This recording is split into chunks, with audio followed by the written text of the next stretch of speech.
అంటే పని పాట లేదండి లేదు బ్రో. బ్రో కల్కి ట్రైలర్ వచ్చింది కదా, సో మీకు ఎలా అనిపించింది అన్న? అదిరిపోయింది బ్రో. దంగల్ రికార్డ్స్ బ్రేకింగ్ నాకు తెలిసి ఇంకా హైయెస్ట్ రికార్డ్ ఉంటే ఇంకా కల్కినే ఉంటది. దాని తర్వాత ప్రతి ఒక్క స్టార్ట్ విఎఫ్ఎక్స్ కావచ్చు, సీజీ వర్క్ కావచ్చు, ఒక ప్రభాస్ గారి లుక్ అయితే నెక్స్ట్ లెవెల్ వచ్చింది. అంటే ఇంత ముందు మనకి చాలా యాక్షన్ మూవీస్ అవన్నీ వస్తున్నాయి. ప్రభాస్ గారు కామెడీ టైమింగ్ రాలే.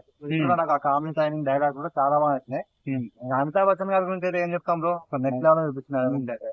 నేనైతే ఈగర్ లో వెయిట్ చేస్తున్నా మూవీ గురించి. అంటే ప్రభాస్ లుక్స్ అవన్నీ ఎలా అనిపించాయి? ఇదేసి ఉంది బ్రో, ఆ మోడర్న్ లుక్ లా అసలు హెయిర్ స్టైల్ కావచ్చు, ఇది కూడా హైలైట్ అంటే హైలైట్ ఉంది. నాగార్జున అయితే next level. Okay, Deepika Padukone గారి క్యారెక్టర్ ఏమై ఉండొచ్చు అనుకున్నారు చాలా మంది, మదర్ క్యారెక్టర్ అంటున్నారు.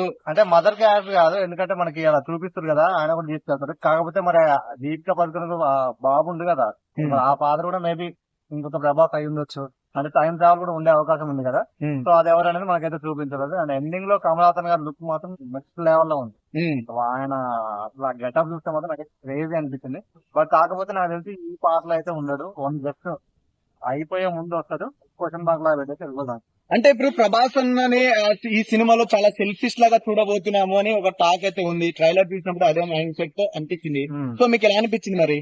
సెల్ఫిష్ ఏముండదు. ఫస్ట్ చెప్పాడు కదా, ఫైట్ అమౌంట్ కోసం ఏదో ఒకటి చేస్తుంటాడు. బట్ దాని తర్వాత అమితాబ్ బచ్చన్ వీళ్ళు కలిసినాక వీళ్ళతో కూడా ఫైట్ ఉంటది. దాని తర్వాత విలన్స్ ఎవరు, హీరో ఎవరు ప్రొటెక్ట్ చేస్తున్నారో తెలుసుకుని అమితాబ్ బచ్చన్ సైడ్ వస్తాడు. ఓకే, ఇప్పుడు దీపికా పదుకొనే గారు చేసినప్పుడు మీకు ఎలా అనిపించింది? ఆవిడ కనిపి ఎంట్రీ సీన్స్ అవన్నీ చాలా చాలా బాగుంది. అదే లాస్ట్ లో ఒక డైలాగ్ ఉంటుంది, అది నాకు అర్థం కమలాసన్ తో, ఒక బాబు ప్రాణం కోసం ఇంకెన్ని ప్రాణాలు తీసుకోవాలి. చాలా ఉన్నాయి క్వశ్చన్ మార్క్స్, అవన్నీ మూవీ వస్తేనే తెలుస్తుంది మనకైతే. అయితే ఏం చెప్పలేం కదండి. ఓకే, సో మూవీ పైన ఎలాంటి ఎక్స్పెక్టేషన్స్ ఉన్నాయి ఒక మాటలో? ఏముంది 12ంటికి ఓపెన్ అయితే ఉడిపడే ఇంకా థియేటర్ అన్ని థియేటర్లకి. Okay, thank you bro.